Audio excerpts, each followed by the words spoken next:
ఈ రోజే డౌన్లోడ్ చేయండి. మీ ఫేవరెట్ షోస్ చూడండి.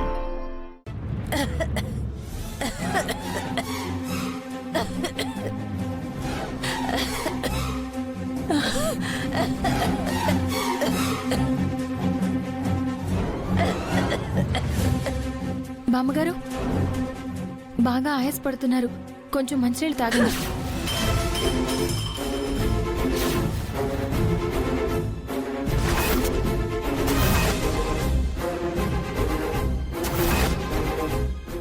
ఇదేదో మంచి ఛాన్స్లా ఉంది, దీన్ని నేను ఉపయోగించుకుంటా. అయ్యో ఏంటక్క ఇది? బామ్మగారికి నువ్వెందుకు మంచినీళ్ళు ఇస్తున్నావు? నీకు తెలుసు కదా బామ్మగారికి నువ్వంటే కోపమని. అయినా కావాలని ఎందుకు ఇలా చేస్తున్నావు?